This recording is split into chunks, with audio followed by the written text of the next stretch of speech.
Oh, good morning. And we are so excited today to have on Wanda's Picks podcast. We're going to be doing our Ascension Day celebration for Sojourner Truth. And if you're in Michigan, you are celebrating Truth Day. If you are in Washington State, you are celebrating Truth Day. And we want you to celebrate Truth Day with us because, you know, truth is always something that we need to celebrate. Sojourner Truth and Truth. And we have in the studio, we have Reverend Dele, we have Minister Alexus Grace Rhone, and we have, oh gosh, our elder, Reverend Dr. LaVerne C. Hall. And we are so excited. She's going to give you the rest of her names because her ancestors walk with her. And then you have Wanda Sabir, your host. And so I'm going to just read the bios first so you can kind of know who's in the studio with us. And then we're going to go around and everyone's going to share. We're going to open with a really wonderful prayer by Dr. Hall. And you're just in for such a treat. We're going to be lifting up the words of Sojourner Truth and as an inspiration, for your life and for your walk. Um, so, Reverend Dr. LaVerne C. Hall has a Master's of Arts in Pastoral Studies from Seattle University School of Theology and Ministry. She has her doctorate from San Francisco School of Theology and Ministry. She's the founder of Celebrating Women in Ministry. She's the founder of Dr. Hall's Sojourner Truth Experience. She's the founder of the National African American Clergy Women's Awareness Month, which is this month. So this is like right on. And she's the founder of Sojourner Truth Traveling Stole Experience, which is how all of us are connected in this particular conversation because we've all been blessed to receive the stole. Some of us more than once, some of us all the stoles up to the point. Like Reverend Hall sent me all of her stoles. I just felt like such a big responsibility. Oh my gosh. So I'm really looking forward to having her share her project, The Truth's Traveling Soul, with you. And she's also an author, poet, preacher, teacher who has traveled internationally sharing the word, the gospel. And she'll tell you more about things that she's doing so that you can, join her in her morning scriptural sharings. Dr. Hall, did you do one this morning already? What a scripture? Mhm. Yes, I did. Okay, okay. All right, cool. Maybe you could share with our audience how they'll be able to like listen to your Absolutely. scriptural sharings. We also have Reverend Deli in the studio with all those books there. Like, ooh, nice. She's a grandmother elder whose life's work sits at the sacred crossroads of soil and soul. A Christian mystic, seasoned organizer, and earth centered teacher, she moves with a deep commitment to healing our communities spiritually, ecologically, and economically. I think the economics is so important because I really don't like the way all of these Black women, 19th century Black women, writers and spiritualists and leaders were penniless. I mean, they literally did not have any kind of support financially. And yeah, and I'm so happy that your work is to change that. Her ministry is not just from the pulpit, but from the ground up, rebuilding the relationship with the earth as a path to justice, healing, and liberation. Reverend Deli says I guess her signature is grounding heaven on earth, end quote. Mhm. And she'll share with you ways that you can keep in touch with her. And then we have our dear sister, Minister Alexus Grace Rhone. She, her, hers, affectionately known as Lex, is a writer, producer, and artistic theologian who explores the power of truth when dressed in story. Hey. Founder of Truth Meets Story LLC. Yes, yay. Because Sojourner Truth was certainly a storyteller. Expanding empathy one story at a time Minister Rhone tells stories about the sweetness of Black girls and the compassion of Black women on diverse platforms, page, stage, screen, web, radio, and podcast. And you can visit her at Alexus, Alexus, Rhone, RHONE.com. So you can catch up and stay abreast of all of her beautiful, wonderful work.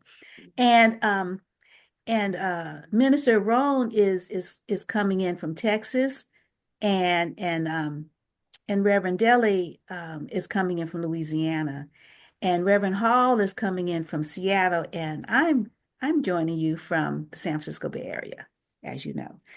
And lastly, I was trying to figure out which one of my new bios did I want to share. And I decided to share this one.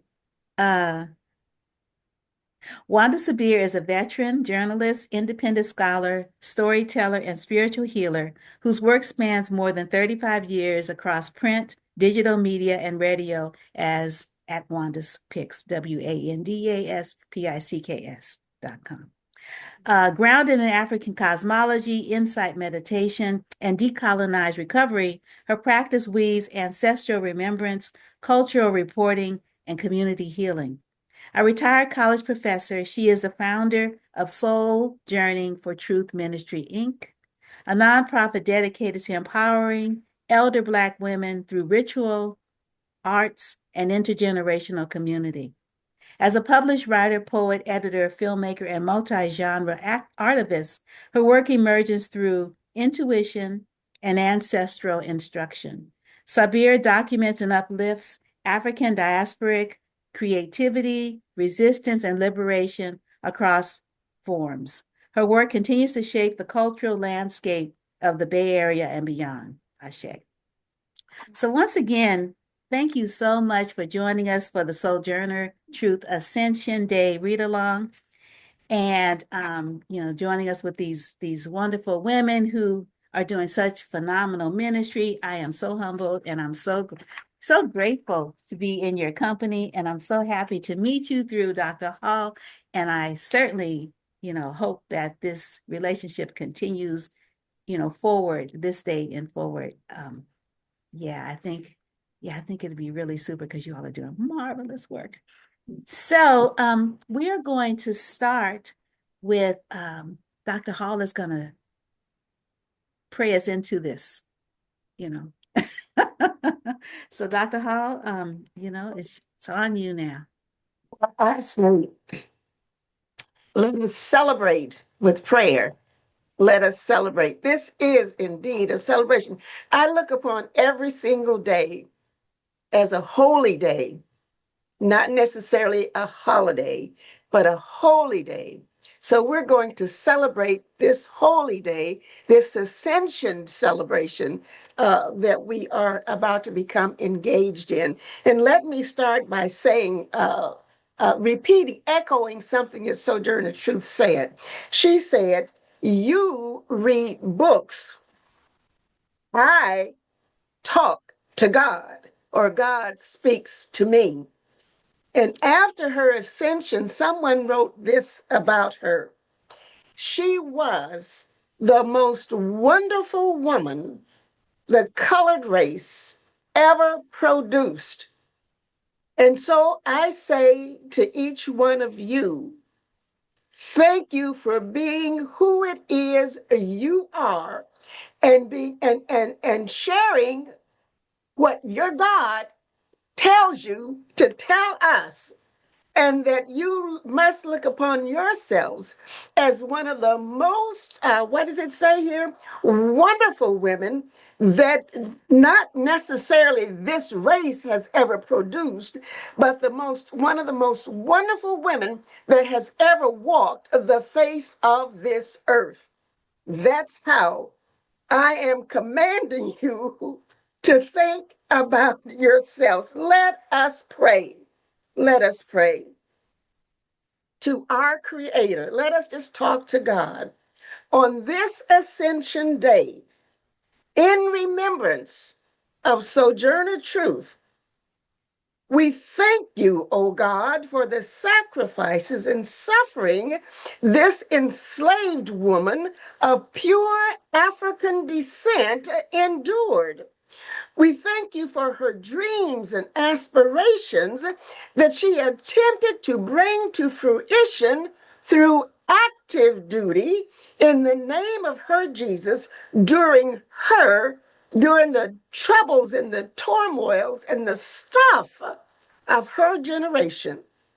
We are blessed today, 142 years after her ascension, to be able to keep a portion of herself resurrected through the work that we do in our own unique ways. Individually and collectively, we continue to be embraced within her inner circle with its no boundaries, extending an open invitation to others to come and speak her interrupted dreams and aspirations into being through our thoughts, words, and deeds. Thank you for the blessings of the life and the living of Sojourner Truth. His Jesus, his and her truth prevails and is always contemporary. Ashe and Amen. Thank you so much. Oh, well, thank you, Dr. Hall, for that beautiful prayer. I love, being in the presence of people that can pray, like I just love prayer. I don't know, it just really sets your day off right. Yeah, yeah, yeah, I really appreciate that. So now we're gonna call the names of our ancestors, just bring them into the room. They're already with us. And we're just acknowledging their presence because I believe um that this flesh body is not everything, that what we can see and what we can't see, things exist that we can't see. Spirit lives after the flesh body is gone. That's what I believe. And so, and I really honor my ancestors, particularly my grandmother, my mother's mother, and my great aunt, my grandmother's sister. They sit on my altar, and I go say hi to them every day. And yeah, and their ancestors like hanging on the wall behind me, their names. And so anyway, it's just I don't know, it's just sort of like the prayer, just sort of bringing all the good energy into the space. Of course, Ia Truth, Sojourner Truth is with us too. She kind of like hangs with me. I have a little truth doll that travels with me. It's a puppet. She's a puppet. And I've got a few. This one here sits in the kitchen. I have altars all over my house. And she sits on the bell that I bought for the Ma'afa commemoration when this country honored the 400 years of African American history in 2019. And so she sits on the bell. But so I want to call Sojourner Truth's name again. And say Ashe. And Ashe means let the words have power, let the words have energy. And so so once we call the name, we say Ashe. So Sojourner Truth, Ashe. And I'm going to spray a little blessed water, which smells really good. And allow someone else, in the gathering to call a honored ancestor, a historic ancestor's name. Just one? We're going to go around. Oh, I mean, just one name? Yeah, I mean, I was going to call the whole family, but I'm going to allow you all an opportunity to call other people in Sojourner Truth's family if you like. Yeah, we're going to go around and go around and go around. I thought we could share the libation. Okay, well, let me just say this that I call the names of the ancestors that I know every single morning. That is my way of saying to them, Mhm. thank you so much. And it's also an invitation to them to rest and sit on my shoulders because I refuse to sit on their backs. They're tired. So I have invited them to rest and sit on my shoulders, hug me around the neck if they wish, push me, poke me, prod me, do whatever it is they wish, but also to pierce my ears with their aborted dreams and aspirations. And so if you hear me say something or do something that is maybe perhaps bold or bodacious, it's one of them telling me what to do, when to do it, and how to do it. My ancestors, which includes those, my direct ancestors, as well as so many, many, many, many others. So there it is. Ancestors, I say, have your way because I'm ready to get up and go on out. Ashe, ashe. Ashe. Yes. I'm Reverend going to Dele. lift up Nanny Helen Burroughs, educator. I want to lift up Harriet Tubman. I want to lift up the grandmothers in the Lyons Deli Bhutan Brown family clan because I walk with them and they walk with me. We're sixth generation activist minister. And so all of those whose shoulders I stand on as I bring the word forward. Ashe. I call forth my maternal and paternal grandmothers, my paternal grandmother, Carrie Ann. I call forth my maternal grandmother, Sophie May, and her mother, who died in childbirth, Sophie May. I call forth her mother, Grandma Roberta, and I call forth my maternal aunt, my grandmother's first daughter, my Aunt Mary. And I bless all of you as witnesses and thank you for the privilege of being a part of your lineage. My historical ancestors that I want to bring into this are all of those who have taken the name Sojourner and have not allowed her to rest in a museum, but have been willing, have walked in the way of power, of boldness, honoring her legacy in the work that they do, particularly the Sojourners for Truth and Justice. I bless Charlotta Bass. I bless Eslanda Robeson. I bless Shirley Graham Du Bois. I bless Lorraine Hansberry. I bless Alice Childress, my literary godmother. And I say thank you for the living witness that you offered. In her name. Ashe. Ashe. Yeah. Okay. So I want to come back then. I'd like to call out Sojourner Truth's mom, Mama Bet, Ashe, and her dad, who was, so erect and upright that they named him a tree in German, bomb free, Ashe. And I like to call the name of Zora Neale Hurston, whom I love. Ashe, she was an amazing woman, activist. She, she, she put her life on the line and her money for what she believed, and that was saving, Black women and saving our race, which is what I love about Sojourner Truth. She always remembered the Black woman, always. And I also want to sashay to Zora Neale Hurston. Another person that I love is Fannie Lou Hamer. I shade to Fannie Lou Hamer. Wow, she really sacrificed a lot, for freedom and justice for our people.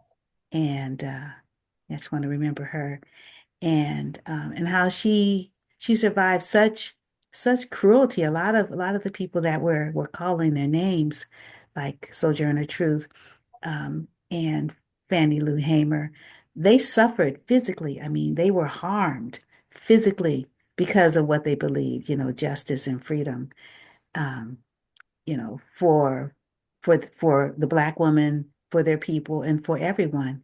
And I also want to call the name of of um, Anna Julia Cooper. Yes. Really, really love Yes. Anna Julia Cooper. Yes. I got a chance to visit her home and walk on the porch and look at the backyard, and I just find such encouragement from her. She was such a scholar and such a forward-thinking woman. And when you think about intersectionality, you know, she articulated that first. That you have to see us in all of our our our personhood, not just how we appear, but all the stuff that we carry with us, from our ancestors. That all comes into sort of knowing us and who we are as we present. We're more than just the presentation. We, like you said, Dr. Hall, we bring all of that with us. All of those ancestors, we carrying because we're new ancestors. Like ancestors don't die. We are the living ancestors. So anyway, so I want to call out Ashe, Ashe, Asheo. Thank you so much. So we're gonna start with you, Dr. Hall, and you're gonna, do your whatever you have planned. Your introduction, your sharing. We're going to go around. Everyone's going to share, and then we're going to share some of Truth's writing. So that's how we're going to be flowing this morning. Morning, good morning, good morning. And just as God said just before evening, it is good. It is good. Here I am, the Reverend Dr. LaVerne Corrine, Williams, Foster Hall, Harvey Brown, Fontaine, Turner, Hill, Holt, McCain, Cash, the ones that I know of. But I also include in that ancestral greeting, point out, pull up my grandmother, Corrine Williams. And I am told the story all of my life by my parents, my mom and my dad, that she was in the hospital room with the two of them when I was born. And the doctor gave me to her when I came out of my mother's birth canal. He picked me up and handed me to my grandmother, Corrine. She, I am told, held me close, then lifted me up and said, "This is the most beautiful little Black gal that I have ever seen before in my life." And it was at that point, and I believe that story, it was at that point that I believed that she anointed me because God had already ordained me before I came through that birth canal. So I have been called for 87 years, beautiful Black gal, by my family and those who know me. So I believe that I am the most beautiful little Black gal that's ever been on the face of this earth, and that I was ordained and anointed by very, very special people. And not only that, something else about me that really puts the icing on the cake. I am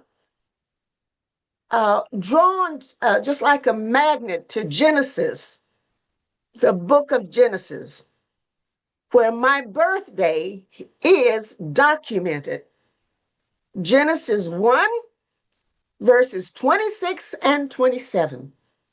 My birthday just happens to coincide with the very first month, January, that's 1, and the 26th day.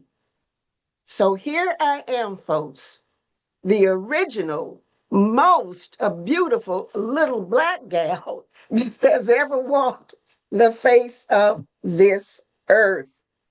So there, that's who I am.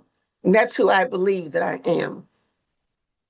Let me just share just a couple of other things, and then I'll be finished, really. I never have too much to say. I founded Celebrating Women in Ministry 36 years ago out of a need to do so because I needed the support that I was not and knew that I would not get from my church home. Everything else has evolved out of, believe it or not, church hurt. And I said to my God, because of all of this hurt that has come from you people, I do not wish to become hard, antagonistic, just an awful person.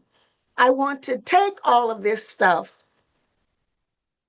and use it as a healing balm, okay? And be able to share it in a positive way so that I can continue to be the most beautiful little black gal that ever walked the face of this earth. So out of Celebrating Women in Ministry that now reaches thousands of people all over this globe came the Sojourner Truth exhibit, came the education, also the Sojourner Truth traveling stole experience. I call it an experience as opposed to a project because it is an experience. And the traveling stole came through, believe it or not, the birth canal of my D. Min thesis question, which was, are women called to preach? And the seminary told me that I had to tighten it up. So based on their suggestion, the thesis question was, are African American Baptist clergy women called to preach? And in order to get to the answer to that question, based on how I was feeling, I did an anatomy of Sojourner Truth's spiritual conversion. That is how the traveling stole was born. And so, and that's how I answered the question. Number one, for me, very selfish person I am too, not only sweet, but selfish. And Sojourner Truth, and most of the pictures that I have seen of her wears like a stole, a shawl, shawl. And so from the shawl came the stole. That's how I transitioned from the stole, was to do the stole. And from the stole, more of a spiritual, came to be a spiritual symbol. And that spiritual symbol, let me share with you what that means. But let me first share with you that one of my very, very dear friends who is no longer with us, the Reverend Dr. Linda H. Hollies, one of the very first books that I read of hers was titled Jesus and Those Bodacious Women. Jesus and Those Bodacious Women. So symbolically, the Sojourner Truth traveling stole is a bold announcement that the wearer, whoever wears it, knows her mission, her message, her ministry, and her movement. And it is also says that you are to go boldly to show and tell what it is, your message, how your message and your mission. So you wear the stole, you know symbolically what it means. It also means this, and this is very key, that the stone was rolled away. The stone was rolled away. And so wearing the stole gives recognition that you speak using what God has given you, your unique talents and gifts, which allow you to create, as Sojourner Truth did, your own congregation. You're not confined to a pulpit in a traditional church, either every Sunday morning or only when they will allow you to, quote, speak. You, using the innate, the true gifts and talents that you have honed to create your own congregation, remembering that the stone was rolled away specifically for you to do that. And you are one of the most beautiful woman to ever walk the face of the earth. The other thing the stone symbolizes is that you have to, you must, you are charged with the responsibility to see that that stone is not blocking another sister's path. Take her by the hand if you wish or if you must, but let her know that that stone has also been rolled away for her. And she has something to say as well, and she must say it. Let me end by saying this.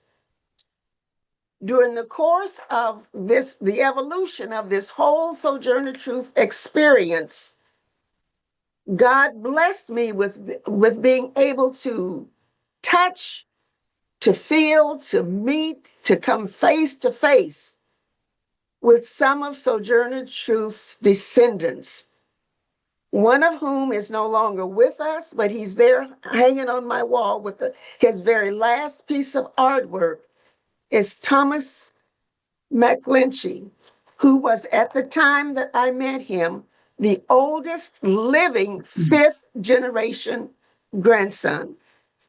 And he said to me, Reverend Hall, I would like for you to be, along with me, a fifth generationer of Sojourner Truth. And I said, Mr. Thomas, I called him, I cannot accept that honor just for me. I have to extend it to all of the women who wear the stole and all of the women that they roll the stone away from. So the invitation is extended for each of you to become and to be a fifth generationer, not from me, but the invitation has come from Mr. Thomas. And I want to end by saying, just remember, Sojourner Truth said, they read about God, but God speaks to me. And so because God speaks to you, that makes you a co-collaborator. A co-collaborator. And don't you ever allow, as my daddy used to tell me, don't you ever allow anyone to tell you what you cannot do. God is the one who directs and guides you.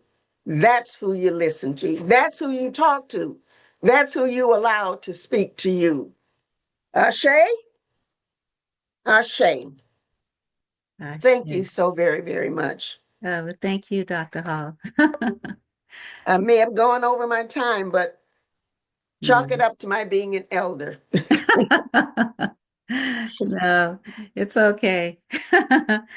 Yeah, we're in God's time, as you say. Um, so we are going to ask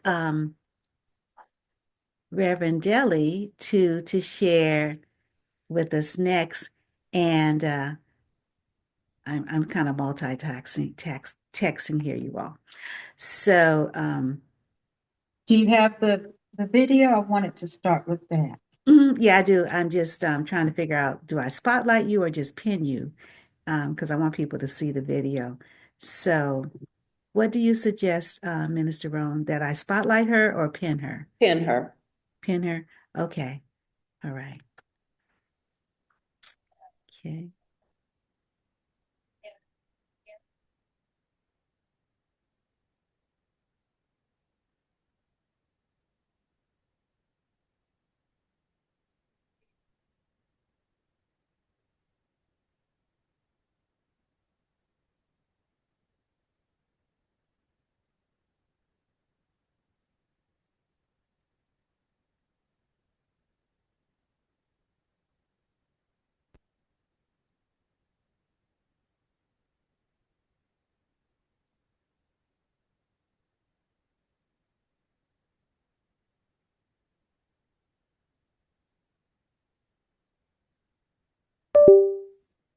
To go back and get it. Just a second. So I'm gonna stop sharing for a minute because I'll just show you the stone, one of my stones while we're waiting. Isn't this a beautiful stone?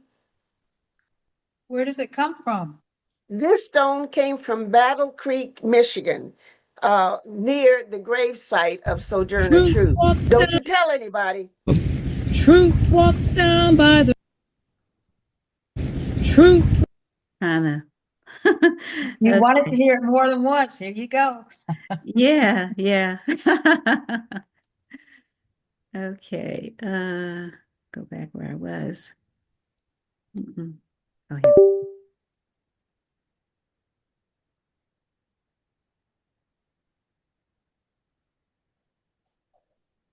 Well, this is me wearing the stole at the Patuxent River at the Patuxent, the river keeper's house. He is the only Black river keeper within that network of, water protectors. So you can see my screen. Yes. Oh, good. I didn't know that. Yeah, we're looking at it. Truth walks down by the river. Truth kneels down to pray. Truth walks down to the river, and she will carry me. Yes, truth will carry me. Well, what I want to say is that I grew up in a house that where truth was very important. And I'm so thankful to my mother, Rayella Bouton, to Coella Lily Dele, Mary Lyons Dele, Mary Jane DeGraffity Dele, and Caroline Lee.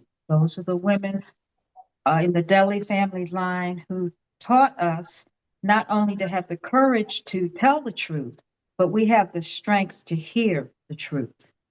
Many times people don't want to hear something true if it's not all fluffy and soft. And so we have the courage and the strength. So I'm going to tell you a little bit about myself just through my story of how I came into this aspect of my ministry. I've been a Bible student since I was 8 years old. When I was 9 years old, I was puzzled about the Holy Spirit, and I was studying the Bible, and the Spirit, she spoke to me. She said, "I'm a she." And that voice, yes, she did, that has carried me throughout all of my ministry to understand that the divine feminine is an important part of who each one of us is, and it's an important part of what we need to share, with the world around us. So after I did my Katrina response work, was on the ground about 9 months, I was taught permaculture. I became a permaculture professor. I went to go work on some family land in Virginia. And while I was out there minding my own business on a beautiful sunny day, I'm raking pine straw and I hear thunder in the clouds. And I'm thinking at first that it's a football game. I'm in a small town of 1,000 people. I said, oh, there's a football game in the middle of the day on a Wednesday morning. But that wasn't what it was. There was this thundering voice that said, this is not your work. And I said, what? I was so angry. I said, who is this God speaking to me? This is not my work. I've toiled and had lots of racist, things happen to me in this small town. And as I flipped my head around and said, what do you mean this isn't my work? A swarm of ticks drove me out of the forest. I've not known ticks to swarm, but they swarmed that day. And I said, okay, I'm not arguing with God anymore. I went in the house and I cleaned up. But I was still very angry because my children didn't want me to be there. My neighbors kept calling the police on me because I was doing this ecology work, in the yard. And so I knocked on the door. I said, God, what do you want me to do? And the voice said, teach the church how to model sustainability. And the anger rose up in me again. I said, teach the church. But I let it go. I didn't want any ants or locusts or anything else to swarm in the house. I says, okay, I packed up my truck, put the dog in it, and I hit the road. And like Sojourner Truth, first thing I did is I wrote a book, okay? Breath of Life, Growing Closer to God, Growing a Secure Community by Loving Creation. So I've picked out all of those aspects of the scripture that speak to our oneness with nature and what our relationship is supposed to be and how that informs our social engagement as well. And I became an itinerant environmental missionary. That means that I would go to a town and I was doing community field work to see why is the church not engaged, why is the church not preparing to protect us and take care of us through the crisis that we're in right now. And so I discovered the reasons why not. And I would go and I would speak and I would stay in a place until I had raised enough money to go to the next place. And that's how I have done that. I developed a program, a mission enterprise actually, called Soil and Souls. We are teaching young adults sacred ecology, and we are also teaching them how to run a native and medicinal plant farm so that, again, we have the enterprise so that as people are becoming herbalists and doing medicines, they have the enterprise that goes along with that. So over the last 13 years, I have been up and down the Eastern Seaboard. Soil and Souls Resilience Mission has 3 leaders, one in Albany, New York, one in Maybank, Texas, one in Shreveport. And we have had a community of practice on a quarterly basis. We come together to learn from my Mi'kmaq heritage, how do we live in harmony with Earth? How do we live in cooperation and coordination? What are the lessons that nature teaches us? And how do we heal ourselves with this particular information?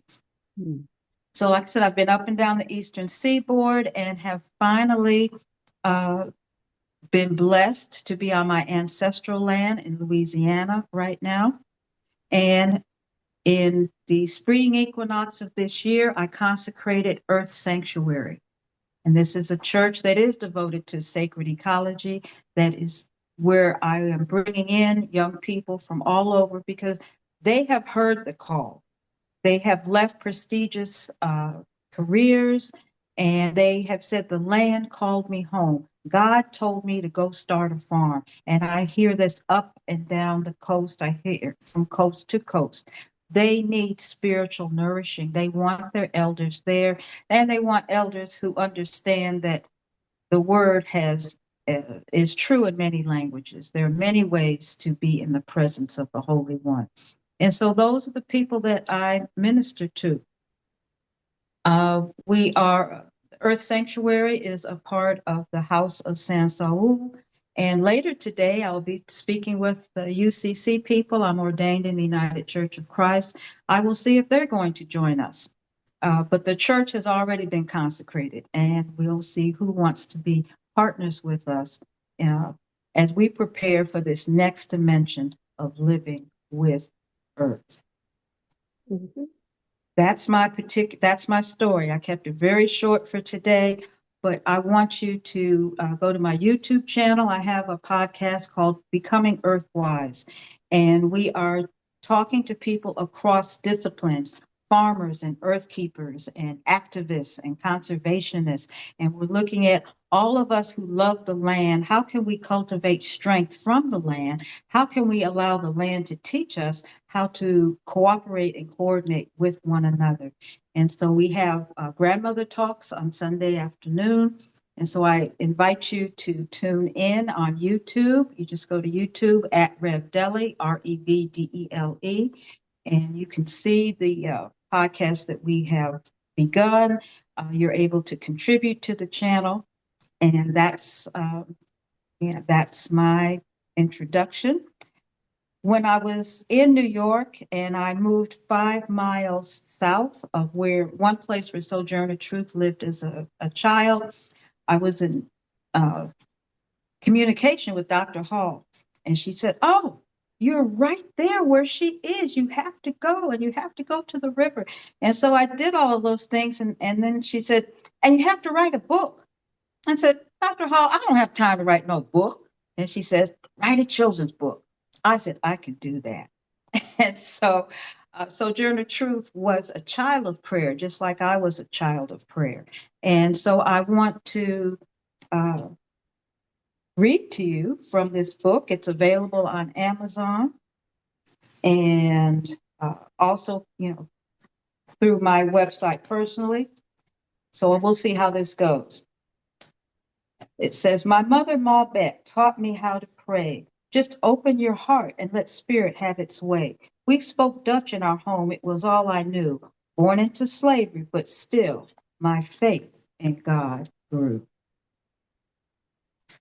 And these are original watercolors from my Micmac sister in Canada. "My daddy was so tall, they called him Bomfree. That's Dutch for the tree. I felt so special sitting on his knee. If it matters to the tree, it matters to me. As we sat and we talked, I came to believe that no matter our situation, I will be who I am meant to be."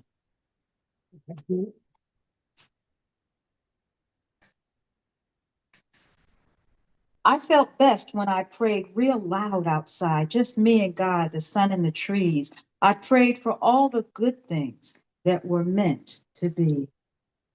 And she says in her biography, she visited this willow house at least once a day. If it matters to the tree, it matters to me. I will be who I am meant to be. Each illustration is a meditation. But then they came and they took me away from Marbet and Bomfree. The new bastard didn't speak Dutch, and he was very mean to me. I prayed to God to help me break free. I prayed to see my father again. I missed him, and I knew he missed me.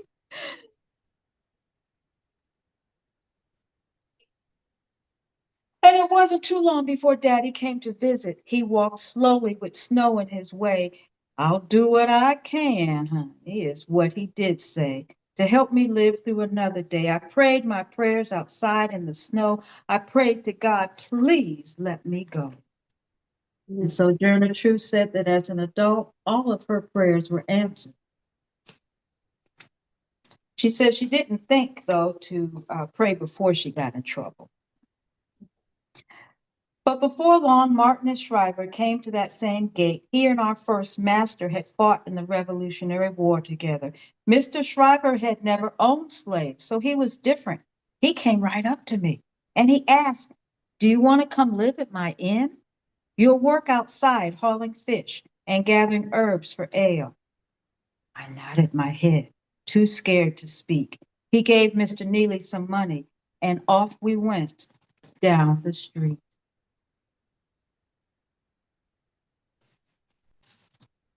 The trees waved as I walked to a new home. My prayer was answered with new places to roam. His house sat at the top of a hill, from the bottom of the river to the top of the road, each tree their own space, and like my daddy, they stood tall and straight. First the black spruce, then the red spruce, and at the edge, the white spruce trees grew. I rode to Roundout to buy molasses and things. Because the ferry was slow, I named her Skillypot, the Dutch word for tortoise. I sat with my fish basket and listened to the wind. The wind blows the water and clears my mind. All heavy thoughts are left behind. I got off the ferry and crossed a field to say hello to the motherwort who grew as tall as my eyes. There the sun sparkled like a golden prize. Her branches swayed in the breeze and put joy in my heart. I thanked motherwort for giving me a fresh start. Scents of what motherwort cleanse my soul. They lift my spirit and make me whole. I crept down to the bog to look for spruce twigs to flavor Master's beer. Mama used black spruce when there was cold in my ear, but the red spruce on the ridge whispered, "My leaves are the ones you need for today. Be quick and be gentle.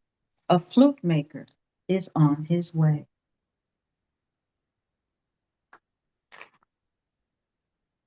The wind began to blow. Red spruce swayed her branches up and down until the boy saw just the right one for musical sound. I watched him carve the flute and make a fire. I didn't understand his words and he didn't understand mine. He just played his music and we got along just fine.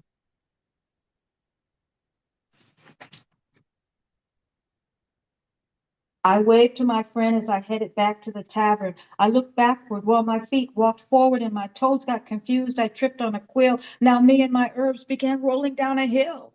I was falling and calling, "Save me, please." And that's when God wrapped my herbs all around me, guiding me ever so softly to the safety of the white spruce tree.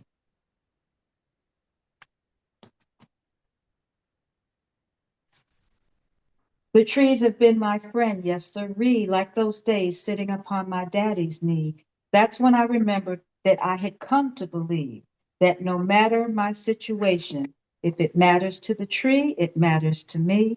I will be what I am meant to be. Shame. Shame. Very nice, Reverend Dele. Mm-hmm. Thank you so much. That was hecka beautiful.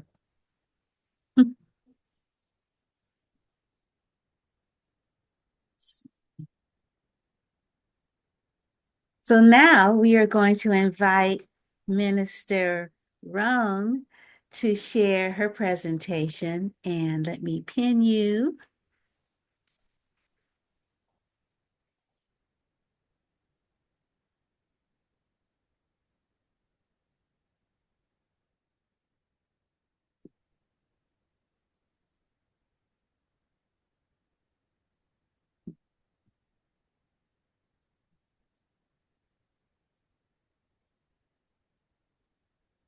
Uh-oh.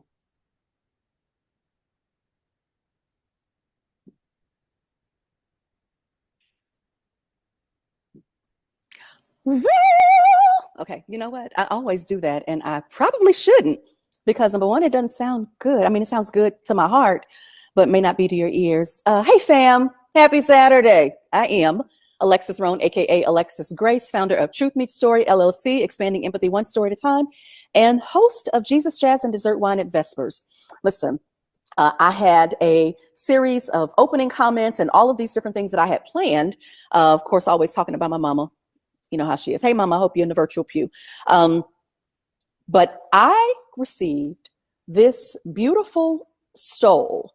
It is the Sojourner Truth traveling stole that is being shipped around the country and donned by various female clergy in honor of Sojourner Truth. And I got to tell you, if I had known that it was in my inbox when I got to my office, my studio here, I probably would have tried to put on some like stockings or something fancy or something for the occasion, because this feels so precious. Even the casing that it came in, all of it is just so superior. It's just so so honorable, such a beautiful tribute. And so I was feeling like my Free People jumpsuit was kind of in violation of the standard. And then I pulled this It is the traveling prayer for girls. And here's a quote from Sojourner Truth. It says, "I'm going to be who I was meant to be. Thank you, God, for making me whole." All of that, all of that. I'm going to be who I was meant to be. Thank you, God, for making me whole. I feel all of that because one of the things about when I first began prepping, answering, training for my call to ministry, one of the things that I often balked against, like I just didn't want to do this, I was concerned that they were going to make me wear pantyhose and kitten heels and dresses and all of these kinds of things, and that somehow my BCBG jumper and my Free People jumpsuits and my short shorts and and I don't do tank tops because I don't do sit-ups. I don't do half tops. I mean, because I don't crop tops because I don't do sit-ups. I do Spanx. But so I didn't worry about that. But just all of the ways that I like to show up in the world based on whatever it is that I'm feeling that day. Ministry, and particularly being a woman in ministry, it felt like it was a shackle. So that is why the first company that I formed was called Unshackled Publishing. And then the second one was Unshackled Productions. And then finally we have Truth Meets Story LLC, expanding empathy one story at a time. All I wanted to do was be who I was meant to be. And that was to walk in a wholeness, which for me is the integrated parts of all that I am: my reverent irreverence, my love for Jesus, my love for short shorts. All of that, they just go together. So I am grateful that with this stall came this reminder that I walk in the steps of a great pioneer who said she was free to be who she was meant to be. And I am liberated to do the same. So I'm so excited to.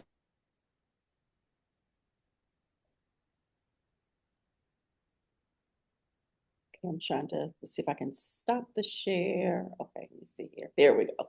Okay, so thank you so much for this this opportunity. I wanted to share that video, but I really wanted to talk about an experience that I believe was very much aligned with what it looks like for you to live whole, to be who you're meant to be, and to live whole, recognizing that a lot of times you're not going to necessarily get people who will, I won't say not vet it, but it can look and feel a particular way because everyone is trying to figure out how to live whole, how to live integrated.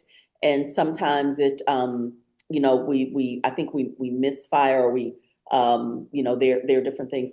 All of that to say, life is not linear, and I bless the legacy and the memory of Sojourner Truth. And one of the things that I feel like has been most important for me is to honor the standard of living whole, living bold, and doing the thing that feels real and right for me. So I shared this with the committee and the organizers of this event when I had received the invitation. I was like, oh, absolutely. Like, I'm going to clear my calendar, and I want to be available for it. And a couple of things you have to be available for when you do events. One of them is the tech rehearsal and then the actual event. And so I was like, co-sign on all of that. But what I thought was interesting was the way that I read the ask and the way that I had responded to it.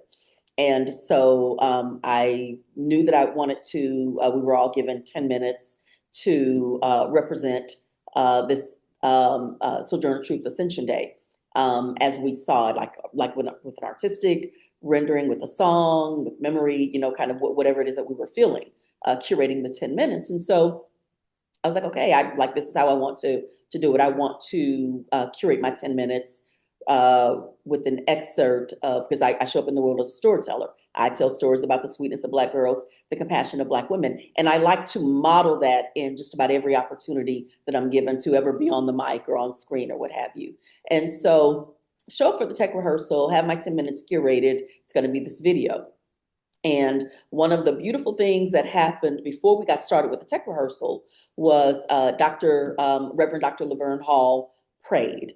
And in the prayer, she said, there was a statement that just really ignited me in the most beautiful way. Because in this quote, she was affirming what I felt about Sojourner Truth and what it meant for me to walk in her legacy, to properly steward this moment in a way that was real and right for me. And in her prayer, she said, we are blessed today, 142 years after her ascension, to be able to keep a portion of herself resurrected through the work that we do in our own unique way. Listen, when we're doing the work in our unique way, we're also interpreting the experience for the audience, for ourselves. There are a lot of uniqueness in the whole concept of being unique. And in the ask, one of the things that I thought was really beautiful was, hey, practice fidelity to who you are. Like, what do you have to offer in this? And so I show up with this 10-minute video. We're at the tech rehearsal. And I'm like, okay, I'm like, check. I'm ready for the assignment. And also, just as an aside, I'm very particular about the timing of a thing. If they say you got 10 minutes, I'm like, okay, bet, like I'm going to lock in on that 10 minutes. So the video was like 10 minutes. And even now, I have a timer in front of me that is keeping me on task. It's like, I got another 2 minutes before I have to wrap this up. So I'm very, very particular about that. But in the tech rehearsal, as the video is playing, as my offering for this event is playing, I'm in a private chat with the organizer that's like, okay, how long is this video? How much more time? Like, what are we doing? It's too long, we gotta cut it. And I was like, it's like the 10 minutes. So I'm thinking that I've hit all of the things. And then finally I say, well, let's just watch the video and then let's, have a conversation with the entire group. So we finished the video, and one of the first points of feedback was we didn't hear like enough of Sojourner Truth, like her story, and how is this in honor of her? How is this recognizing and honoring her on the Sojourner Truth Ascension Day? And so what I said was, well, what I wanted to offer was, what does it look like to be in that space in your unique way? How do I honor her legacy in my unique way? And I honor it through this story. And there were two Black women storytellers who were talking about the worst trouble ever. And because I only had 10 minutes, I wasn't going to be able to play their stories. It was just sort of my intro story. But it ended up being a very interesting conversation about the ask and the response, and how we were not necessarily aligned. And how do we get together on honoring the Sojourner Truth Ascension Day, and particularly this experience? And so two things that I'll close with. The first is that I recognize that Sojourner Truth, in all of the ways that she showed up at the mic with invitations, a lot of times she did not have the luxury of a tech rehearsal. They extended an ask and she answered. So she showed up and she said yes to the invitation. And so I did the same. But the second thing that she did that I also wanted to practice fidelity to, and also encourage the audience to practice fidelity to, and that is to simply speak up. Show up, speak up. Be bold in the way that you want to do the thing, and recognize that even if there is not necessarily an alignment, I felt just proud about how when we were in the tech rehearsal trying to figure out how I should perhaps pivot or just take the feedback that I was getting in the tech rehearsal, take it so that the entire program would be in honor of her. And I'm like, absolutely. And I think that what would be in best service to honoring her memory is to say, hey, we're at a tech rehearsal. The ask and the delivery were not necessarily aligned. And the work that I believe, or the witness that I wanted to offer, was just the background story of what it looks like to know that a thing needs to happen, to be the person that is asked to do the thing. And then what do? Do you shrink? Or do you answer it? And I believe that the way that I am showing up in this space was to do the bold thing. And that was just to tell behind the scenes stories, and to say that in the end, I felt like this was in addition to all of the amazing things that have already been said and offered. And then we still have more of an offering. But what I want to leave the audience with is Show up. Please, you see the invitation, show up. And then when you show up, speak up. Ashe, and may it be so. Ashe. Ashe.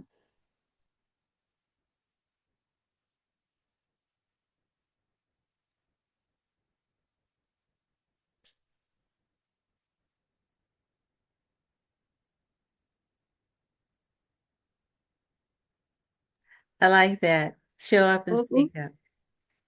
Yeah, definitely, definitely. Yeah, I'm all about, this throat chakra, like we gotta make sure that we speak our truth Mhm. always, always. Yeah.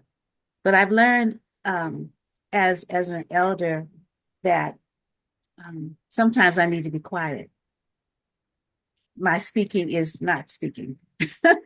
So yeah, but I appreciate your presence, Minister Rhone, and I appreciate your storytelling and all of your great work. And I also appreciate your helping with the technology today, because it's hard doing this without help, as you Yes. probably know. I have your video teed up. I didn't know if you were ready for me to share it. No, we're gonna actually close with it because it's long. So it's not a part of my presentation. And as you probably noticed that we're like way over time. So I'm going to like quickly share my website with everyone, Soul Journey for Truth Ministry, because it's my newest venture and I'm kind of proud of it. I think it's really cool. And I've been working on curriculum, and so we're gonna actually have a cohort starting next year, and I'm trying to figure out what 4 months, and it's gonna be hybrid, um, and I need to get people who are interested. So after you see the website, I hope that folks will sign up so that I can know that you're interested and be in touch. So I'm going to share my screen.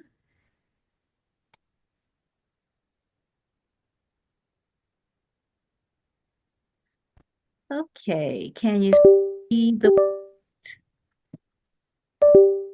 yes? Mhm. Okay, cool. And let's see, so I'm going to just click through a few things. This is home, about. So Sojourning for Truth Ministry focuses on elders, 55 years old and up, women of African descent, and the illustrations are from my Soul Journey for Truth project, where I went to where Sojourner Truth was born in Ulster County, enslaved and walked to freedom. And Sojourner Truth and I have a lot of things that um, we have a lot of synchronicity in our lives around things that happened.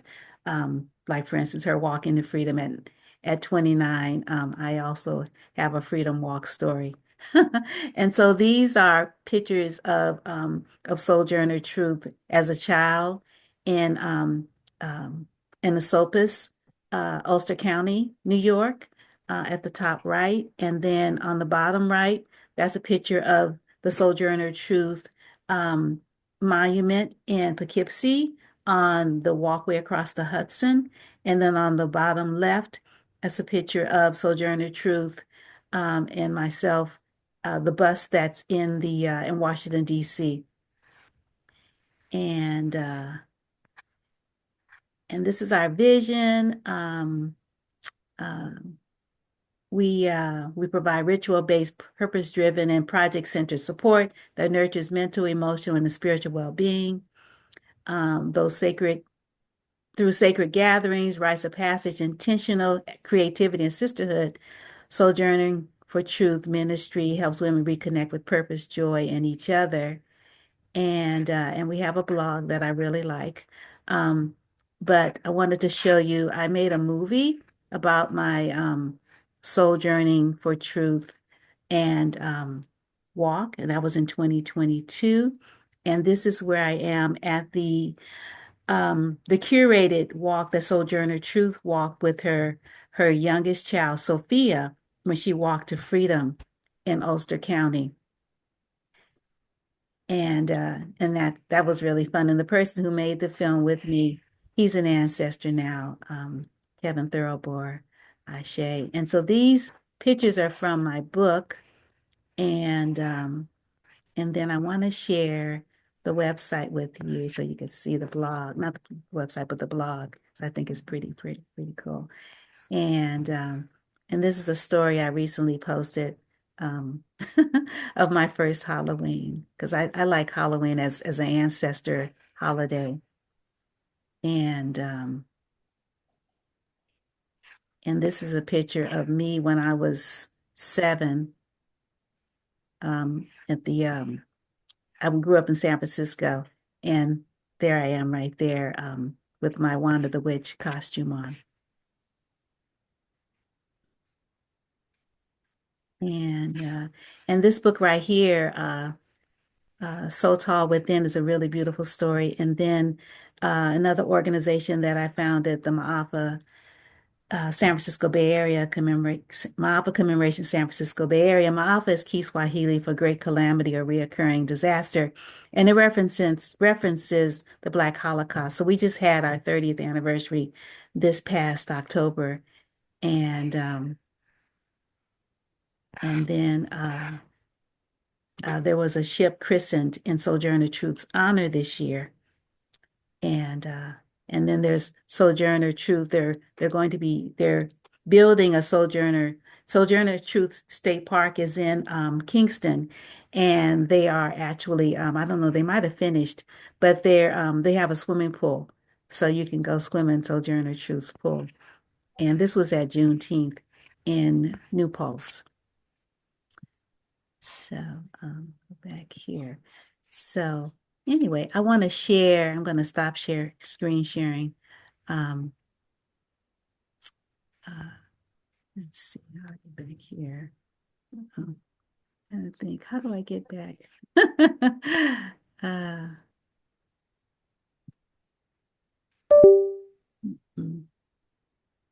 Trying to stop sharing screen, and I kind of lost here. Okay.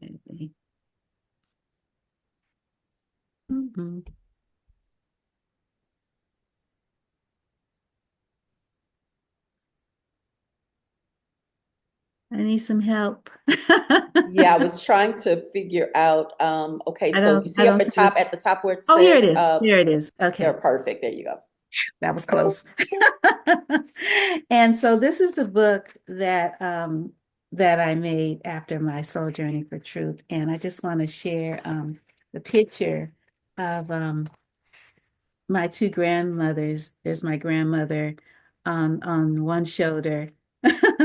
It's my mother's mother, grandmother Josephine, and on the other shoulder is my grandmother Rosetta, my father's mother.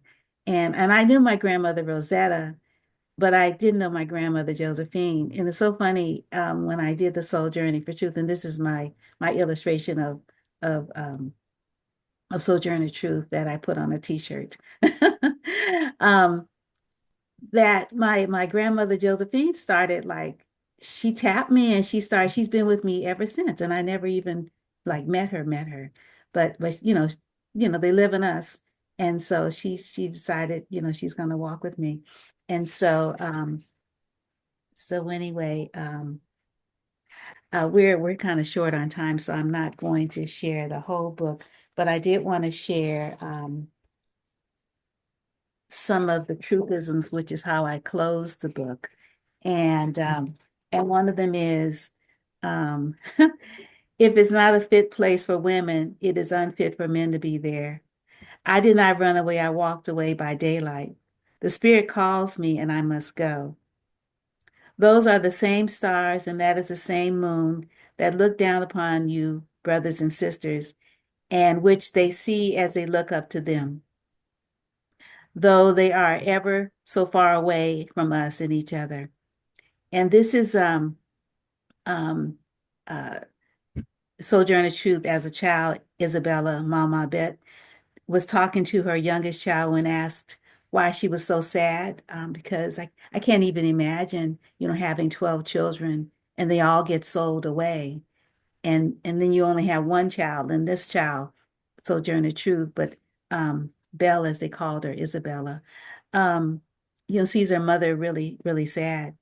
And, that her children were sold away. And she told her to look at the stars. And she named the stars after her children. And then Sojourner Truth named her children after her siblings. And then another one of truthisms are, the Lord only knows how many times I let my children go hungry rather than take secretly the bread I like not to ask for. And again, we talked about that throat chakra and speaking our truth, and just thinking how later on, how sad she was that she had beat her children and there was food, but she was so well trained, by the institution, that she did not feed her children. Truth is powerful and it prevails. I really like that one. It's a good thing to be dependent on each other for something. It makes us civil and peaceable. The rich rob the poor and the poor rob each other. I will not allow my life's light to be determined by the darkness around me. It is the mind that makes the body. Oh, no, honey. And someone already said this. I can't read little things like letters. I read big things like men. And on this cover, this is Mars on the back. And Sojourner Truth, there was a I don't know if you all know this, but there was she was this is actually sand from Mars, but she actually was on a stamp because there was a rover that was named after her, the Sojourner. Mhm. And Mhm. it had its 25th anniversary or something not too long ago. And I just thought that was so cool, that this child wrote this piece, and NASA liked it, the idea, oh yeah, let's name it the Sojourner, and so even though her flesh body isn't here, she's just like living, like I said, a ship was named after her. And I was just thinking she might not want a warship named after her, you know, but maybe she might be able to do some things because it's called the Sojourner. Who knows? So thank you so much for staying over. And so those are my comments. And I just wanted to go around and let everyone have some closing remarks, really succinct. And then we're gonna the last piece is going to be a poem that I wrote. Uh, and I dedicated it to Sojourner Truth. But it was sort of in the program. So Dr. Hall, why don't you give us your few words since you started us. Just a few to Okay. be mindful of in this present generation, in the here and now. She said, I must sojourn once to the ballot box before I die. Ashe. Ashe, yes. Mhm. That's it. Okay. All righty. Was that you, Minister Rhone, did you say, or was that you, Reverend Dele? I just like to say this one little quote from Sojourner Okay. as my final word. Mhm. She was speaking to a group of people who were dealing with the Constitution. And she said, children, I talks to God and God talks to me. I go out and talks to God in the fields, in the woods. And this morning I was walking out and I got over the fence and I saw a little piece of wheat just holding itself up. It was still wounded. And it said, Sojourner, there's a little weasel in here. And Sojourner said, I hear talking about the Constitution and the rights of men. And I come up and I take hold of this Constitution. It looks big and I feel for my rights and ain't none of my rights in here. And I said, God, what ails this Constitution? And God says, Sojourner, there's a little weasel in it. And that is all.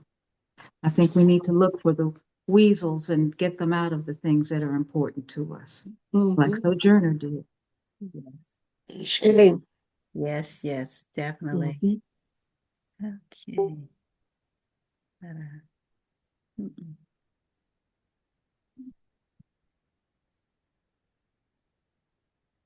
Okay. Minister Alexus. Yes, I just wanted to, in honor of the prayer that Reverend Dr. Hall prayed at the tech rehearsal. We're blessed today, 142 years after her ascension, to be able to keep a portion of herself resurrected through the work we do in our own unique way.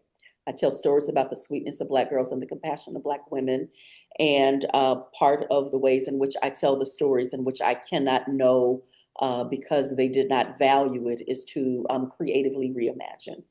And so, in honor of the work that was done by the group Sojourners for Truth and Justice, I penned a play, and I've been doing staged readings of it. And the play is called "Pitching My Tent Too Close to Sodom: Justice for Rosalie Ingram," and it's the story of the Sojourners for Truth and Justice showing up, popping up, road tripping from New York to Georgia to meet with the Georgia governor to petition for the release of Rosalie Ingram, a sharecropper who her and her sons were in prison for killing a neighboring white male sharecropper who was trying to rape her.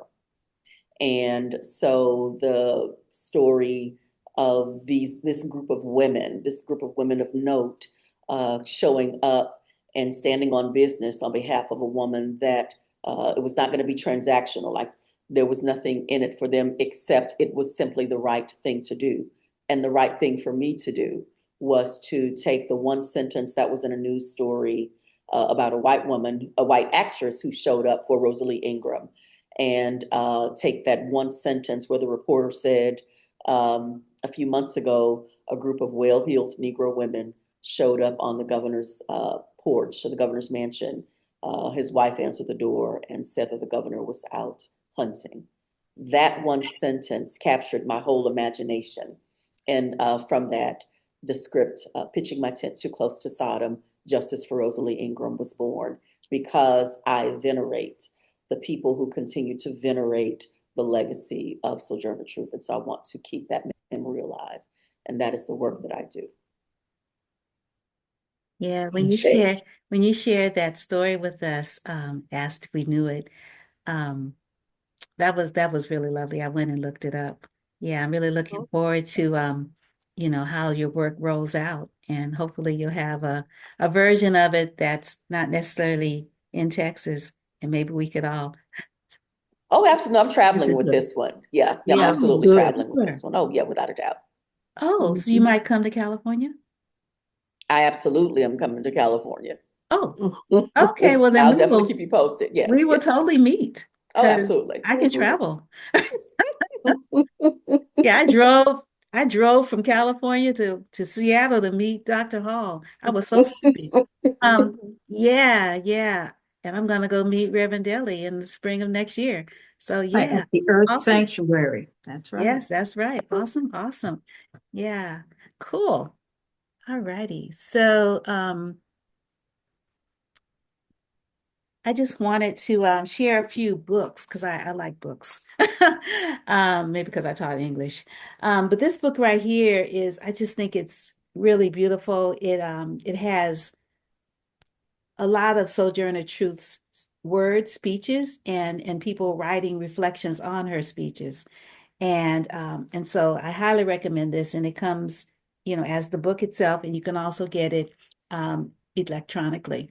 And another book is Nell Urban Painter's, her book, Sojourner Truth, A Life Assembled. It's a really wonderful companion to reading Sojourner Truth's narrative, because she gives background that we wouldn't know unless you did all the research. So the narrative in itself is a beautiful, beautiful book. But that Sojourner Truth was interpreted.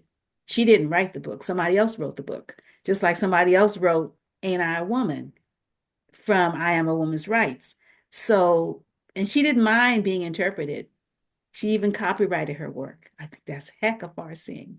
She sued the government, around defamation of character, like, and then the first time she sued the government to get custody of her son who had been sold illegally outside of New York while she was, traveling and ministering. And so this book is really good. It's an easy read too, even though it looks kind of thick.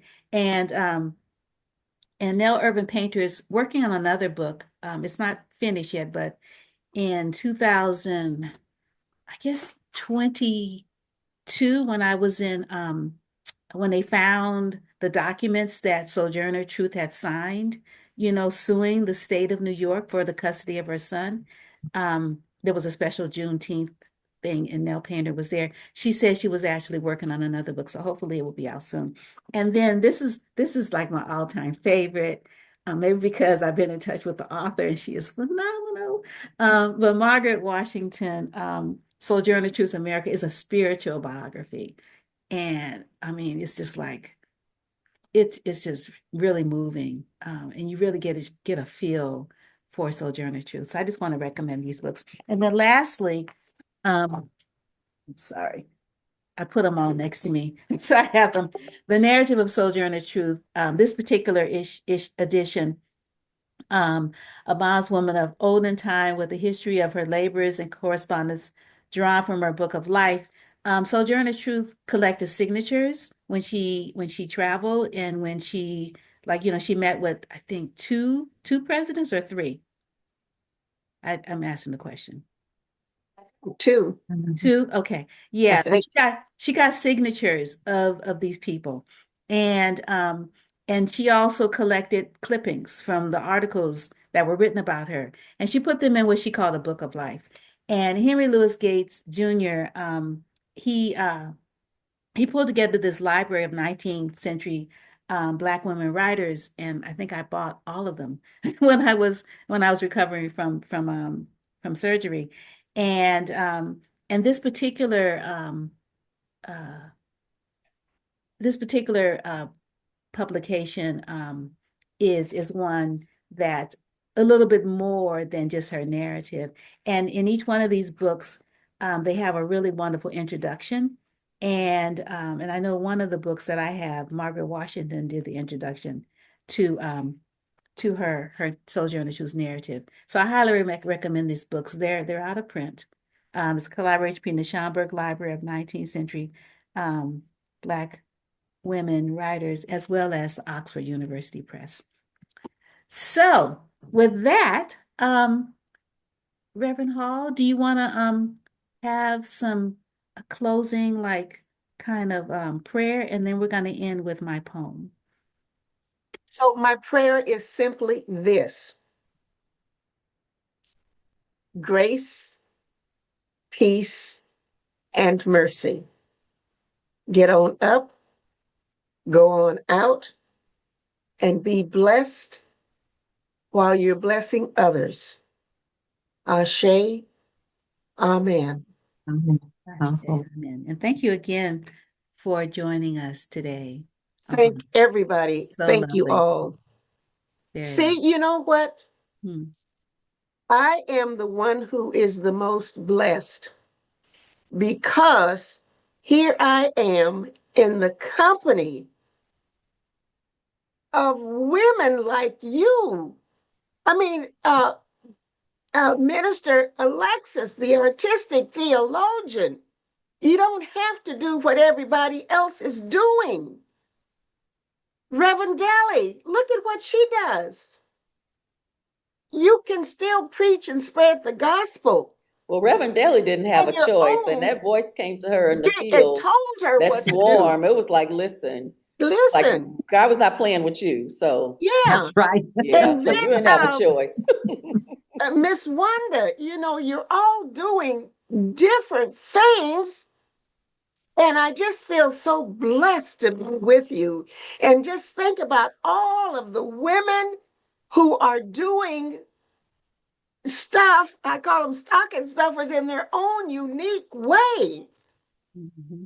and not feeling that they have to sit and wait for somebody to call them to traditionally pastor a church. How can we get women to understand, to take it and run with it, and not It's our sit time. and wait? The It's our stone, time. listen, the stone was rolled away. It was.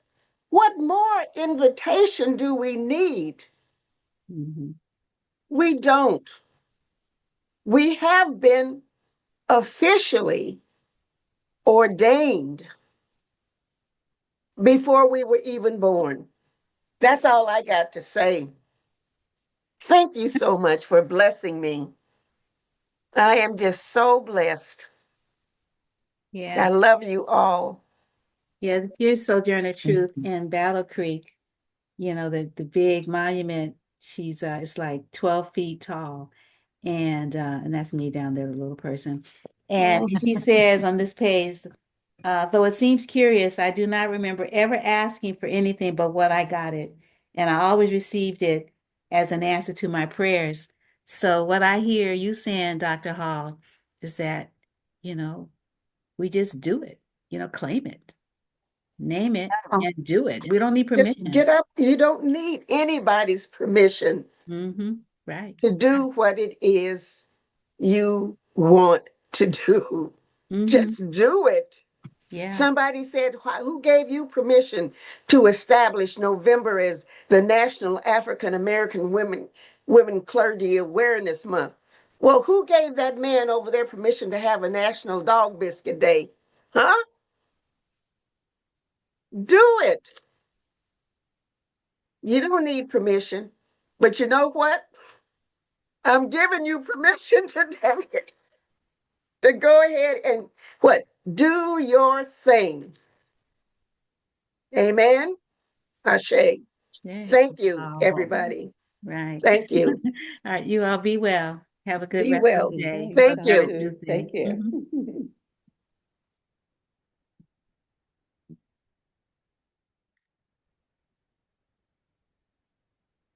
Okay. Let me share my screen. Uh-oh.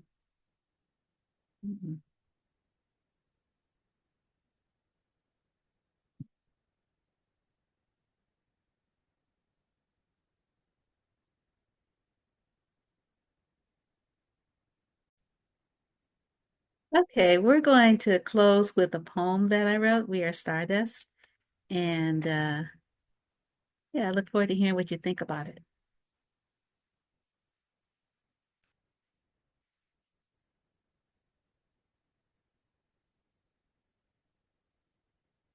We Are Stardust by Wanda Sabir. For Iya, or Mother Sojourner Truth, who said, "Don't worry about me. I'm going home like a shooting star." 1. Yes, you were always enough, sister friend. Your truth was just too brilliant to house, too luminous for eyes trained on dimmer things. They tried to shutter your light, break the beam, hush the radiance. But you were already a galaxy walking, too bright to exist. 2. Some people choose darkness. Just because it's night does not mean the stars are out to play. 3. And what of the moon? Her beams, a silver syllabus, a pathway stretched across shadow. Did you think stars leap into the firmament fully formed? Heavens no. Star elevation is invitational enlightenment, a slow rise process of love, ache, ease, and the quiet courage of dawn. Her paths are paved with doubt and struggle, pulsing memories, and the soft grit of becoming. 4. It's not easy being a star. There are places to tumble, crevices within the self that feel bottomless. The climb from inside out, often slippery and hard to feel. Sometimes rest holds us captive longer than schedules allow. You know how we women like to plan vacations that become initiation rites. Stars are freelance agents on the universe's payroll. We track cosmic billing cycles, file our brilliance quarterly, and pray the ancestors process our invoices on time. Stars have to stay ready. Light is fickle. Some nights my beam is small, a flashlight against an endless unknown. All I can do is witness what's close. My hands working, my feet moving, my heart drumming, my mind whispering, why me? What now? Oh no. And then the emptiness, wide as an unmade universe, a dark, soft room where I rest. Stars know not to overthink. Thoughts are runaway carts on cosmic tracks. She sees only a slice, remembers much more, but lives right here in this breath. 5. Sometimes she collapses inward, a quiet implosion, a black hole of breath, pulling every stray thought into its cavernous cipher. But even black holes hum. Even their darkness holds memory. Inside that gravity, she compresses everything. Pain, brilliance, unanswered prayers, pressing them tight as a stellar core. And when the moment comes when she can no longer hold what the world has handed her, she erupts, luminous, a supernova of becoming, scattering new worlds, seeding galaxies with the force of her release. 6. Her body at rest is powerful. Rest is her launch pad, the place she gathers fire. There she aligns with the ancestors, the council of old stars who once lit their own horizons. Ah, yes, her people. They sparkle too. She lingers. Stardom can be lonely. Stars lean back into emptiness, a cradle too vast to fathom. But inside that void, she folds into a womb space, finds creative darkness, finds safety. Sis Star remembers a time when all was one. She exhales the past and rises. 7. Black women hold on too long, fingers gripping galaxies like grocery bags in one trip. Letting go is a lesson sis stars learn early before ascension makes its first demand. 8. Stars bleed love. It spills like light across an open dark. 9. Stars living scattered along a Milky Way age in light years. Expand, contract, repeat. Light years are what we are. We just forget. Until inner eyes, the eyes, open their shimmering lids. Ma'at charts the journey, placing us with ceremony. It is always invitational, a cosmic debutante ball. The universe keeps us in motion. Stars are not fixed. They burn, collapse, turn to dust, crash into each other, open wormholes of wonder. Even their brightest fire can be eclipsed by a greater sun. Moonlight itself is only reflection. Earth and her sister planets casting shimmer back. Sometimes we try to flee our own precious moment, our brief assignment until we learn there is no over there. Stars start here, in this soil body, this capsule of heart, air, fire, faith, nonsense, doubt, spirit, what we know and what waits to be discovered. Elevation is messy business, but that's why we have gloves, compost, headlights, curiosity. So look up, be moved, be reminded. Then keep walking forward until a new horizon opens, and then step into that. I want to thank Maxim Shukhanov for his beautiful constellation from his album Journey 2018, found on soundcloud.com. X3ness. Peace and blessings. Thanks for listening.